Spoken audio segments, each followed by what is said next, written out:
From the great state of North Carolina, we have Brad Knott. Brad is a federal prosecutor, and he's seen firsthand the challenges that come with illegal immigration. And it was one of the ways that I truly learned about what was going on at the border. Congressman Knott and I had long discussions about the challenges that we face at the Department of Justice and the everyday trials and tribulations that people face because of this illegal activity. And so with this, I yield to the congressman from North Carolina who represents Central North Carolina, District 13. Thank you, Congressman Herodopoulos. Mr. Speaker, I rise as the newly elected representative of North Carolina's 13th Congressional District. This being my first speech on the House floor, I want to take an opportunity to introduce myself to the House, to talk a little bit about our incredible district, and then highlight one of the single most important issues to me personally and one of the main motivating factors that led me to run for office: illegal immigration and the deep harm it inflicts on our country each and every day. First, the 13th Congressional District of North Carolina stretches all the way from Lee County to the state's northern border, and it includes Wake, Johnston, Harnett, Franklin, Caswell, Person, and Granville counties along the way. We tout a wide array of professions, from dedicated farmers and retailers to manufacturers and medical professionals, providing the nation and the world with food, fuel, clothing, and care. And on January 3rd, when I was sworn into Congress, I was blessed and humbled to have my grandfather in the House chamber with me. Also, a lifelong North Carolinian, he fought and was wounded in World War II, fighting the Nazis before coming home to start a business, raise a family, and serve his community in many ways for decades. He and my father both inspired me to work hard and pursue a lifelong goal as serving as a federal prosecutor in the Eastern District of North Carolina, which I did for the better part of the last decade. I proudly worked along law enforcement at every level, local, state, and federal, to prosecute organized crimes and cases that touched every corner of the country. This, of course, included drug cartels, human traffickers, those who were here to commit financial crimes, national gangs, and many, many more. I saw how harmful policies weakened law enforcement and gravely wounded communities and households all over the country. The most glaring policy flaws involved the southern border. As soon as the Biden administration took power, their decisions made one thing very clear: the policy flaws involving the southern border and the illegal immigration crisis. They were no blunders of the Biden-Harris administration. This was a conscious and deliberate policy to flood the nation with illegal immigrants, not just from our neighbors to the south, but from all over the world. Behind me is a chart. Many of the viewers may recognize it as the chart that President Trump was viewing when he turned his head, a divine miracle that saved his life. But the chart itself shows directly that all President Biden and Kamala Harris had to do is nothing. We can see that the border was secure, illegal immigration was descending, and then as soon as they take power, it is like a vertical rocket ship. There is no gradual increase. It was an immediate increase. Me personally, I saw how the Biden and Merrick Garland DOJ put the brakes on enforcing our immigration laws, purposefully slowing immigration prosecutions down to a trickle. Open borders and redirected efforts allowed the international criminal organizations not only to take hold in this country, but they took hold in such a way that is far more pervasive than many Americans realize. Yes, we see the effects, but most do not fully understand the wide-reaching influence of these bad actors. As a point in thesis, we must address illegal immigration now. Now, I will say, I was very glad to read the reports yesterday of our new Attorney General, Ms. Bondi. On her very first day in office, she directed the DOJ to pause all federal funding for sanctuary cities. I applaud the Attorney General for taking this important step and state it is high time that public officials in democratically controlled cities and states around the country follow her lead and adhere to the rule of law. It is because of the reckless open border policies, again, designed and embraced by the Democratic Party, that every state has suffered. If I can turn to the next chart. And again, this next chart, it will show just how drastic the open border crisis was during the last 4 years. It's a little clearer, and again, this is the individuals on the terrorist watch list apprehended illegally crossing the open border. Again, we're talking about the ill effects of these policies. Fiscal year 17, 18, 19, 20, again, no involvement. And then 21, 22, 23, 24, it skyrockets. Again, all Americans have been put at risk. And it's because of these open border policies that we continue to mourn the entirely preventable crimes that so many Americans have faced. This, of course, includes the young lady named Laken Riley from Georgia, Rachel Morin in Maryland, and many others who died at the hands of illegal immigrants. As one other statistic, West Virginia, a rural state, loses more than 1,000 people every year from fentanyl smuggled across our southern border. Opioid overdoses are the leading cause of death among Americans in every state from 18 to 45. In Nevada, just those that we know about, human traffickers that are here illegally prey on up to 500 minors, shuffling them into sex trafficking. The statistics are endless. The examples are too numerous.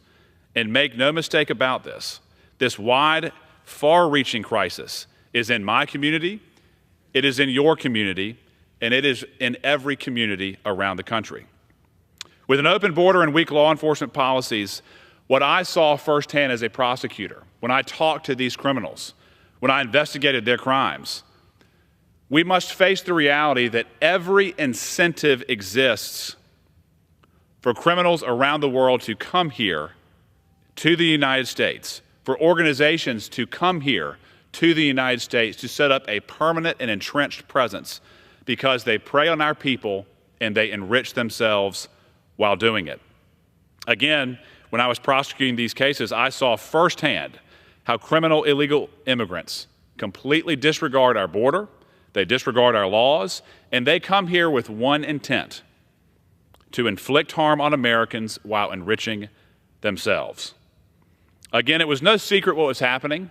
Across the Department of Justice, statistics were overwhelming as it relates to drug overdose deaths, addiction, the presence of cartels in our communities. Human traffickers and drug cartels clearly saw that the Biden administration was intent on undoing every enforcement mechanism that they had at the border. President Trump had figured it out. Joe Biden undid it. Our criminal justice system immediately, state and federal, became weighed down by the surging crime that accompanied our invasion from illegal immigrants. This crisis burdens not just our communities with public safety issues. As my colleague from Missouri just mentioned, this crisis burdens our health care system.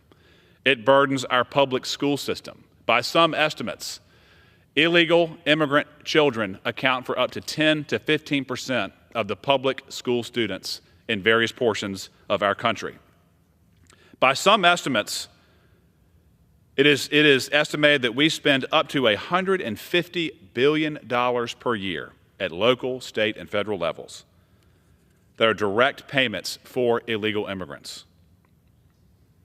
Again, there was one study that the Homeland Security Committee did in the 118th Congress that nearly 10% of the births covered by Medicaid were children of illegal immigrants. Now, proponents of illegal immigration and weak borders have for years, they have gaslit Americans into believing that it is inhumane to enforce our borders. Of course, this empty argument is ridiculous and easily rebutted on multiple levels. For those who have experienced the crime brought to our country from illegal immigration, we have a different perspective. I would submit allowing a criminal illegal alien who was arrested on multiple occasions to be free in our midst and to murder an innocent girl like Laken Riley, that is inhumane. Surrendering apartment complexes that are filled with hardworking American taxpayers to vicious gangs, that is inhumane.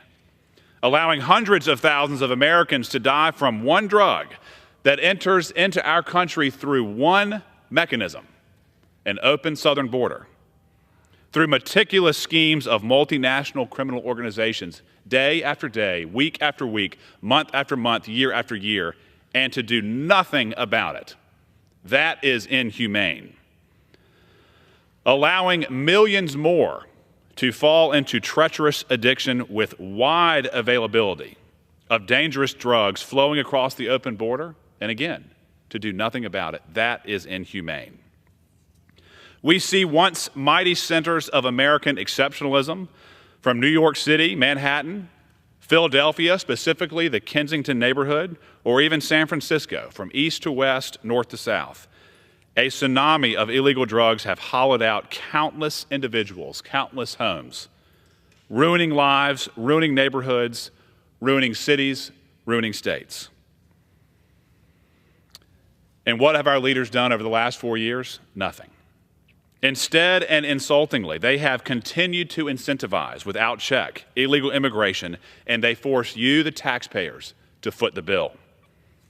Weak border proponents, including some of my colleagues on the other side of this aisle, they expect law enforcement to turn a blind eye to the trafficking of people across our border and around the country. They've played right into the cartels, making their policies and their efforts complicit in the abuse and the atrocities that we all see. This cycle is not only inhumane, it is as shameful as it is dangerous, and it will destroy our country if we do not fix it and fix it with urgency. I personally saw firsthand how criminal illegal aliens and the organizations that send them here capitalize on our open border policies, and how flatly wrong many, if not all, of the left's talking points are as they relate to the broader immigrant issue. The following observations of mine are supported by facts within our national law enforcement communities, and again, through firsthand observations. First, the left throws out any distinction between legal immigrants, legal immigrant descendants, and illegal immigrants and their descendants. There is a very stark contrast between those two camps. Second, the left claims that immigrants only, broadly speaking, they only want to come here to the United States for a better life, and that they only engage in legal and honest work. Again, that is simply not the case uniformly by any stretch. There are hundreds of thousands, if not millions, who come here repeatedly, illegally, again, looking to enrich themselves through illegal activity at the American people's expense. I investigated and prosecuted dozens of individuals who worked in various sectors like banking, the auto repair business, the public school system, the agricultural business, shipping enterprises, and yes, even law enforcement, and countless other outlets. Those same people, while they had an honest job, they also engaged in violent crime, Medicaid fraud, organized retail theft. They engaged in drug trafficking, human trafficking, and or other types of crime in addition to their, quote, honest work. And at times they even used their jobs to better facilitate criminal endeavors. This type of sophisticated criminal infrastructure is a cancer. It must be eradicated. And again, we must redirect the terrible policies that enable this ill in our country. Lastly, I will say this. The claim that immigrants commit far fewer crimes than native-born Americans, again, this statement is far too broad, and it is easily refuted. First, as the President's team has stated correctly, every person who enters our country illegally has committed a crime. That's 100% across the board. But secondly, and even more importantly, going directly to the heart of what that claim indicates, one must ask themselves, if we do not know who you are and why you are here, is it likely that you will be successfully investigated and prosecuted? Of course not. There are hundreds of thousands of people who cross over the border undetected. One must ask themselves, hypothetically, a native-born local thief, a pickpocket, is it easier to investigate and prosecute him, or someone that even our border enforcement authorities, our federal law enforcement authorities, or local law enforcement have no idea who they are? Of course, the former is easier to convict. With all that our country has endured, we simply must know who is entering our country and why they are coming here. Thankfully, we have all turned a page. The disastrous policies of Joe Biden, Kamala Harris, and Mr. Mayorkas are being undone with rapid speed. President Trump alone, for a decade, has identified the threat of illegal immigration and how the American taxpayers are being damaged by those who come here to harm us collectively.